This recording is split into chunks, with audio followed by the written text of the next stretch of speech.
Aproxime-se dos pecadores por causa de Deus. Não é o bastante orar pelos pecadores e buscar a Deus em favor deles. Também devemos nos dirigir aos pecadores em favor de Deus. É preciso contar-lhes como Deus é. Muitas pessoas ousam falar com Deus, mas não têm coragem de falar aos homens. Os jovens devem ser treinados para terem a ousadia de falar aos outros. Eles não devem apenas orar, mas também buscar oportunidades para falar. Ao falar com pessoas, há alguns pontos que devem ser especialmente observados. Nunca discuta desnecessariamente.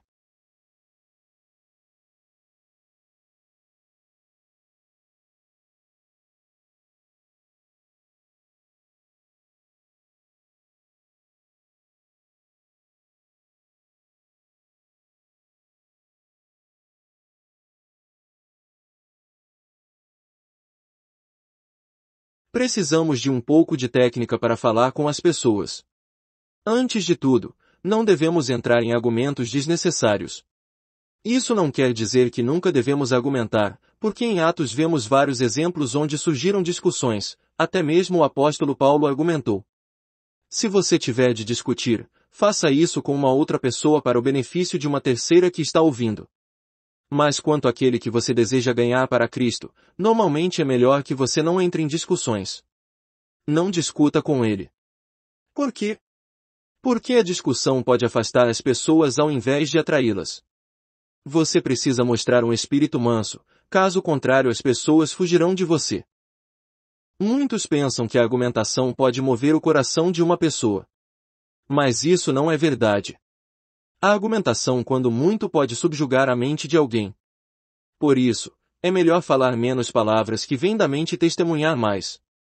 Diga às pessoas como você tem experimentado alegria, paz e descanso depois que creu no Senhor Jesus. Esses são fatos contra os quais ninguém pode argumentar. Prenda-se aos fatos.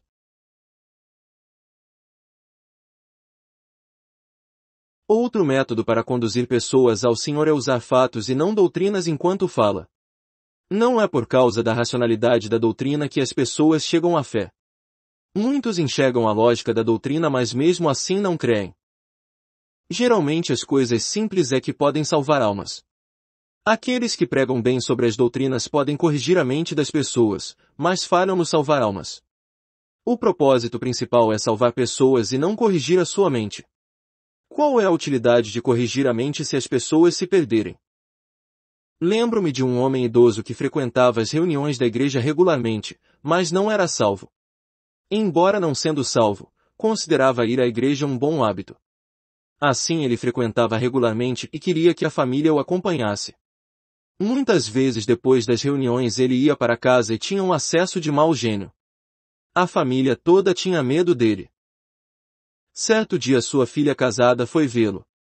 Esta filha pertencia ao Senhor. Quando o visitou, levou em sua companhia a filhinha de 4 anos.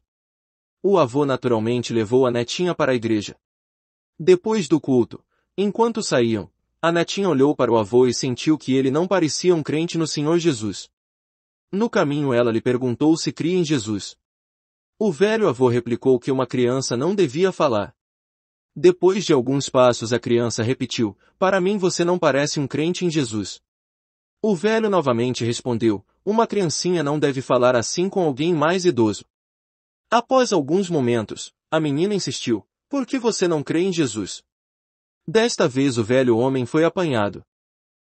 Aquele que era temido pelos outros, foi levado ao Senhor através dessas perguntas simples. Portanto, lembre-se, não é uma questão de pregar. Essa criancinha tinha um olho mais penetrante do que muitas pessoas. Observou que embora seu avô fosse à igreja, era diferente. Ela disse, você não parece um crente, e depois perguntou, por que você não crê no Senhor Jesus? Assim o levou a Cristo. No pregar o Evangelho ou testemunhar por Cristo, não tenha medo de ser ridículo. O melhor cérebro dificilmente pode salvar pessoas. Ainda estou para ver uma boa inteligência salvando almas, porque quando alguém usa seu cérebro sempre se volta para a doutrina. Anuncia a doutrina claramente, mas esta não é a forma exigida pelo Evangelho. Você precisa conhecer a maneira de Deus. Se uma pessoa pesca com um anzol reto, ela nunca pegará peixe. O anzol deve ser em forma de gancho para prender o peixe. É isso que os novos crentes devem aprender. Mantenha uma atitude sincera e séria. Ao testemunhar, nossa atitude deve ser sincera e séria, e não leviana. Não devemos argumentar, mas apenas contar os fatos que temos experimentado diante de Deus. Se permanecermos nesta posição, poderemos conduzir muitos ao Senhor. Não procure ter um grande cérebro, apenas saliente os fatos. Podemos brincar com outros assuntos, mas com este devemos ser sinceros. Vi certa vez uma pessoa que queria levar outros a Cristo. Ela queria orar, mas sua atitude estava errada. Quando falava do Senhor, também brincava e gracejava. Estas duas coisas são incompatíveis. Pela frivolidade ela perdia qualquer poder espiritual que pudesse ter. Não tinha como levar pessoas a Cristo. Ao testemunhar, nossa atitude deve ser sincera. Precisamos inculcar nos outros que este é um assunto muitíssimo sério. Peça a Deus oportunidades. Devemos pedir que Deus nos dê oportunidades para falar com as pessoas. Se orarmos, as oportunidades nos serão concedidas.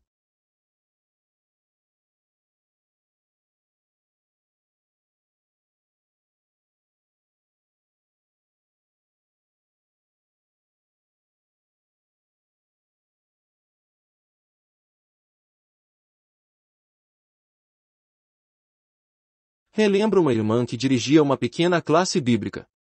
Ela reunia muitas moças que trabalhavam em lojas e que não eram crentes, e lhes ensinava a Bíblia uma vez por semana. Ela fez isso por algum tempo, mas sem resultado visível. Notou então entre as moças uma que estava vestida na última moda. Essa moça era orgulhosa e não tinha inclinação para as coisas espirituais. A irmã começou a orar por ela. Depois de muitos dias convidou-a para ir à sua casa e tomar chá com ela. A moça esperava ter uma visita social, e por isso concordou. Mas tão logo chegou, a irmã começou a persuadi-la a crer. A moça respondeu: não posso crer porque gosto de jogar baralho, gosto de teatro, amo o mundo. Não desejo perder todas estas coisas, por isso não posso crer no Senhor Jesus. A irmã reconheceu que este seria o caso, que se alguém cresce no Senhor, ela teria de abandonar as cartas, o teatro e os prazeres deste mundo. A moça repetiu: o preço é muito alto, não posso pagá-lo. A irmã pediu-lhe que fosse para casa e reconsiderasse. Voltando para casa, ela ajoelhou-se para orar. Depois da oração, resolveu seguir o Senhor Jesus. Repentinamente foi transformada. Ela não sabia por quê, mas seu coração foi mudado. Suas roupas e maquiagem também sofreram uma mudança. Um mês mais tarde, o gerente do seu andar a chamou ao seu escritório e a cumprimentou por sua mudança. Ela ficou surpresa. Então o gerente contou-lhe que haviam tido uma reunião na qual ficará decidido que ela seria despedida se continuasse a apresentar-se da forma costumeira mais por uma semana. Ela tinha sido tão arrogante, desrespeitosa para com os fregueses, excessivamente enfeitada e frívola, que só pensava em si mesma, e não nos negócios da firma. Mas repentinamente, dentro daquela semana ela havia mudado. Ele perguntou se podia saber a razão. A moça testemunhou que havia aceitado o Senhor Jesus. Dentro de um ano, uma centena de balconistas foram levadas por ela, uma após outra, ao Senhor. Parece difícil aproximar-se de algumas pessoas. Mas se você orar por elas, oportunidades lhe serão concedidas nesse sentido e elas serão mudadas. Veja a irmã que citamos acima. A princípio estava temerosa de falar com aquela moça por ser tão arrogante em sua atitude e tão mundana em seus trajes. Todavia, o Senhor deu à irmã um encargo para orar. Então um dia o Senhor deu-lhe coragem para falar com a moça. Portanto, devemos aprender a orar e também a falar. Muitos não ousam abrir suas bocas para falar do Senhor Jesus aos seus amigos e parentes. Talvez as oportunidades estejam esperando por você, mas você tem deixado estas oportunidades passar por estar temeroso. Procure pessoas da mesma categoria.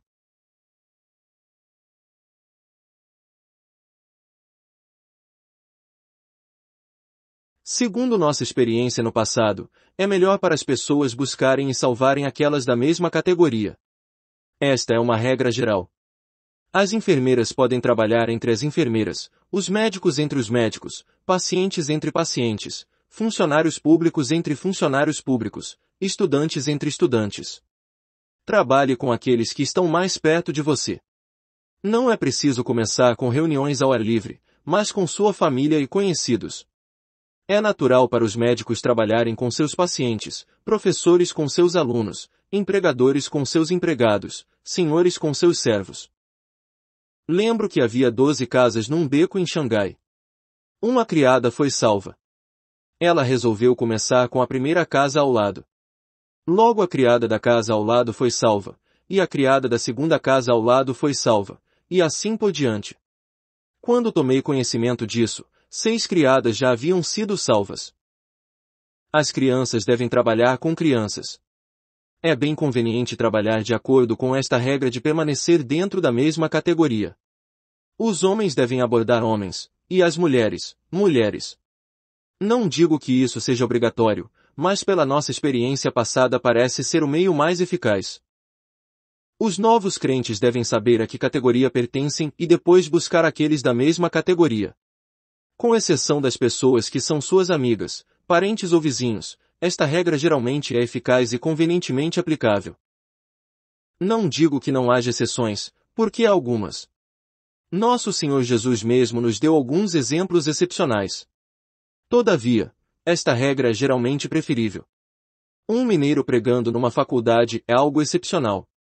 Embora o Senhor às vezes faça coisas excepcionais, não devemos esperar que ele faça isso todos os dias. Por exemplo, para uma pessoa muito culta falar aos operários no cais não é muito adequado. Mas se alguns estivadores são salvos e eles saem para salvar o resto, isto me parece uma maneira mais apropriada e fácil. Leve pessoas a Deus diariamente em oração.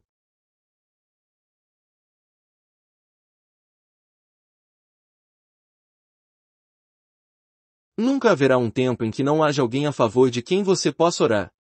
Você pode orar pelos seus colegas da escola, seus amigos e companheiros de trabalho. Peça a Deus para colocar especialmente um ou dois no seu coração. Quando Ele colocar uma pessoa em seu coração, escreva este nome em seu livro e ore diariamente por ela. Depois que começar a orar por uma alma, deve também falar com essa pessoa. Fale com ela da graça do Senhor concedida a você. Isso é algo a que ela não pode resistir ou esquecer. A tempo e fora de tempo.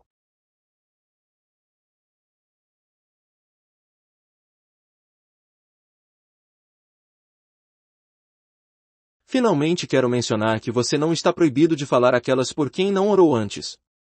Haverá alguns a quem você falará quando os encontrar pela primeira vez. Aproveite cada oportunidade, fale a tempo e fora de tempo, pois não sabe quem vai escapulir. Você deve abrir sua boca regularmente, assim como deve orar sempre. Ore para que o Senhor salve os pecadores. Sempre que encontrar casualmente um pecador, se o Espírito de Deus o mover, fale com ele.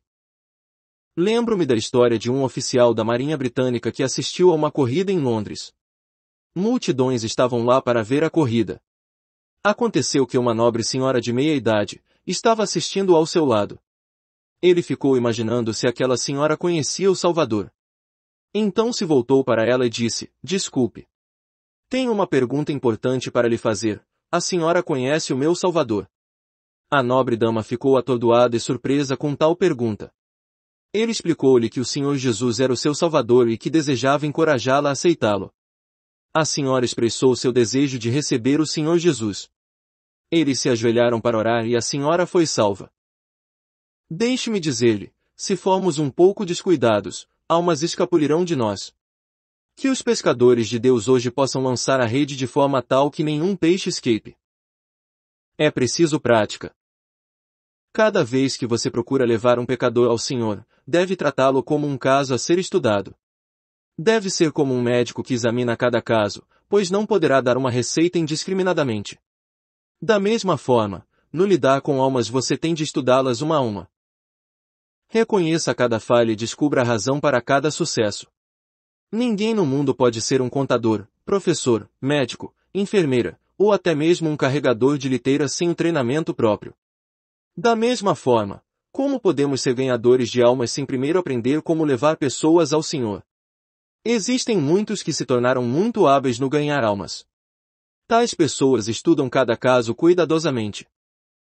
Devemos sempre perguntar por que certa pessoa aceitou o Senhor. Houve algo que dissemos que a fez crer. Ou porque outra pessoa parece ouvir com tanta boa vontade, mas mesmo assim escapa em seguida. Foi porque não usamos a isca certa. Não culpe os outros por todas as dificuldades, antes busque em si mesmo o problema, como fazem todos os que são hábeis no ganhar almas. Se as pessoas não são salvas, algo deve estar errado em nós. Não podemos nos assentar na praia e desejar saber por que os peixes não pulam para dentro do barco. Devemos gastar tempo examinando a razão por que as pessoas não são salvas. Há uma técnica no ganhar almas. E esta técnica se aprende fazendo. Podemos aprender das nossas falhas como também dos nossos sucessos. Posso testificar diante de vocês hoje que, se realmente se entregarem a esta tarefa, descobrirão que ela não é difícil demais. Você pode ganhar muitos sem nenhuma dificuldade. Na verdade, há apenas alguns tipos de pessoas no mundo. Para cada tipo de pessoa, você precisa ter um tipo especial de palavra a fim de que elas sejam salvas. Se você usar a abordagem errada, apenas causará problemas. Uma vez que tenhamos aprendido a lidar com os diferentes tipos de pessoas, poderemos lidar com qualquer pessoa. Saberemos até mesmo como lidar com aqueles que encontramos por acaso. Tão logo tenhamos uma oportunidade de testemunhar por Cristo, rapidamente descobriremos que tipo de pessoa ela é. Então saberemos o tipo de abordagem que devemos usar. Com a palavra correta, o homem será salvo. Resumindo, reconhecemos a veracidade da palavra que diz que o sábio é o que ganha almas. Distribuindo folhetos. A distribuição de folhetos não tem limite de tempo. Durante os últimos 200 ou 300 anos, Deus tem usado especialmente folhetos evangélicos para salvar pessoas. Os folhetos têm muitas vantagens especiais. Uma vantagem é que enquanto no falar há limitação de tempo e a restrição das pessoas, isto é, você não pode falar 24 horas por dia e nem terá as pessoas sempre disponíveis para ouvi-lo. Com os folhetos não há tal limitação ou restrição. Você pode distribuir folhetos a qualquer tempo, e as pessoas podem lê-los conforme sua disposição. Algumas pessoas podem não ter tempo para ir às reuniões e ouvir a pregação do Evangelho, mas sempre poderão receber um folheto para ler. Os folhetos podem apresentar o Evangelho plenamente. Geralmente as pessoas têm o zelo de testemunhar pelo Senhor, mas são incapazes de apresentar o Evangelho plena e completamente. Uma boa maneira para os novos convertidos é escolher alguns bons folhetos evangelísticos e distribuí-los. Isso o ajudará a realizar aquilo que não pode por si mesmo. Os folhetos não são afetados pelas pessoas.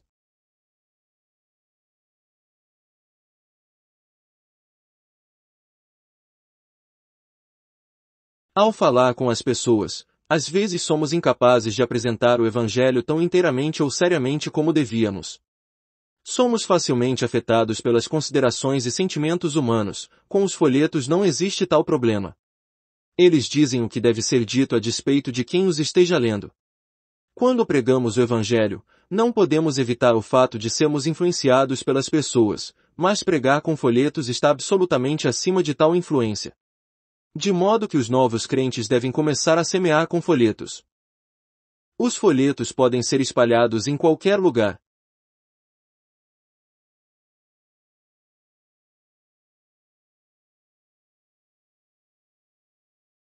Outra vantagem dos folhetos é que eles podem ser espalhados em qualquer lugar. Como diz o Antigo Testamento, lança o teu pão sobre as águas, porque depois de muitos dias o acharás. Eclesiastes 11:1. Falar com 3, 5, 10 pessoas gastaria muito tempo. Mas quando crê no Senhor, distribuía diariamente uma média de 1.000 a 3.000 folhetos. Leve uma pilha de folhetos com você quando sair. Dê um a quem quer que encontre. Isso é como semear sobre as águas. Se apenas uma pessoa for salva por meio desses 1.000 folhetos distribuídos, realmente terá valido a pena. Os folhetos são usados por Deus para salvar pessoas.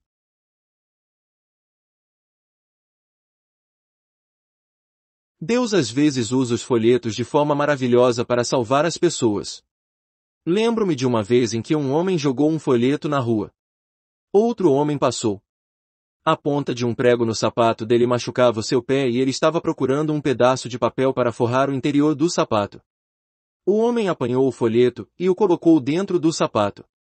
Mais tarde, enquanto o seu sapato era consertado, leu o folheto e foi salvo. Muitas histórias maravilhosas como esta podem ser contadas mostrando como os folhetos têm sido usados para salvar almas. Ore fielmente e trabalhe diligentemente. Sempre que os novos crentes estiverem livres, eles devem colocar folhetos em seus bolsos e distribuí-los. Ao fazer este trabalho de conduzir pessoas a Cristo, precisamos orar fielmente e realizar a tarefa com singeleza de coração. Enquanto distribuímos, podemos acrescentar uma palavra ou duas ou podemos não dizer nada. Mas esperamos ver pessoas vindo ao Senhor. Extraído do livro A Boa Confissão. Vatman N.E. Inscreva-se no canal Desfrutar é bem melhor.